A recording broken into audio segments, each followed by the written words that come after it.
When I first experienced homelessness would be right after I got out of my divorce.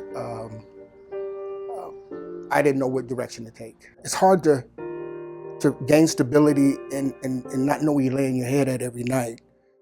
Housing is the center of everything. Housing is healthcare, housing is independence, housing is the ability to really move through this world. I had no support system, nowhere to turn. It does a lot to your psyche, it does a lot to your spirit.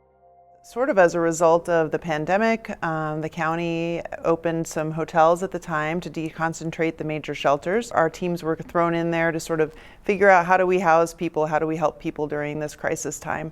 And we've taken the best of what we've learned and realized once the housing hotel program closed that we could do this in a larger setting with everyone in the community who was needing our assistance. And so we took what we learned and we sort of parlayed it into homeless to housing and have been taking residents from all over the county and working with them to find housing.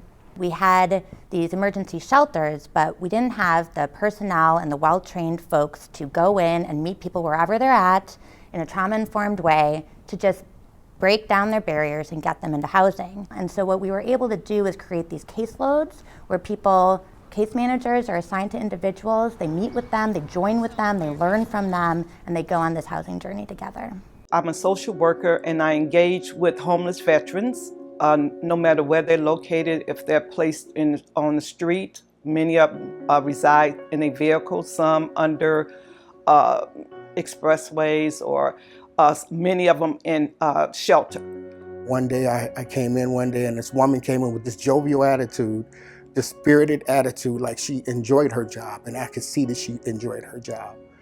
She came in and said, "Mr. Larry Houston here?" And she says, "Well, I'm gonna be your worker." And I work for Hennepin County. I'm looking forward to working with you. And man, my night went straight to day. Larry was, anytime I needed anything, paperwork from him, Larry would get up early in the morning and say, "Janetta, I done it, I got the ID." Even when post-COVID, when the Social Security office was closed, Larry stood in line to make sure he got the paperwork done that we needed to get him into housing.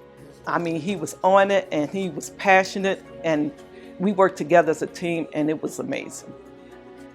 To me, she was just not a worker, she was family to me. She had become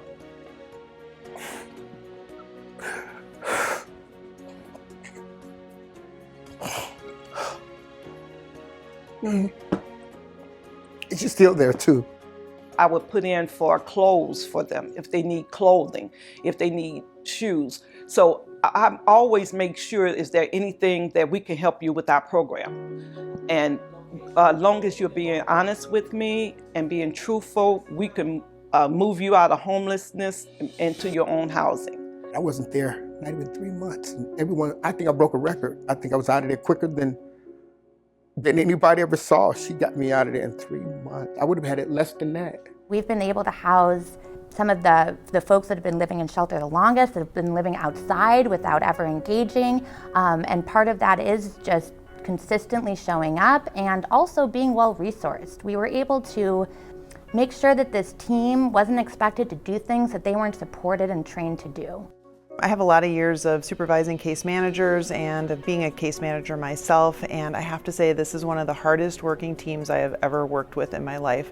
The relationships they develop with clients, the level to which they care, the things that they do, it's not just housing, it's about finding the right housing for somebody. It's often hours of talking with them on the phone and talking through fears or concerns.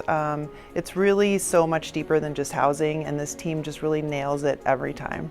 To see someone find a home is the most amazing, amazing thing. Because usually, you just let them go ahead. No, I walk it all the way through. I'm there with them when they sign their lease, when they get their keys, and I walk in there with them and I'm like, "This is your place, this is yours." And that's when I did my happy dance for Larry. I'm like, "This is yours, Larry, this is yours. You finally did it. You finally did it." I've been in this apartment for 2 months and 2 days. And it's a good place. Best place. We're here to celebrate Homeless to Housing, housing over 500 people since November 15th, 2021. It's been a kind of a whirlwind 2 years, and we are just incredibly impressed with the teams and with the outcomes that we have. They were able to house over a third of the shelter population, and they did that through just good case management, progressive engagement, and making sure that they were client-focused at every turn, and we're just breaking down people's housing barriers and getting people into housing. The secret sauce for Homeless to Housing to work so successful is that we have people that care. We have people in different populations that really are out here to make sure that there's no one homeless. It's just a feeling of independence, self-sufficiency, self-independent, the whole thing. It's nothing like being in your own. I'm happy, I'm truly blessed. And for me, I can see nothing but good.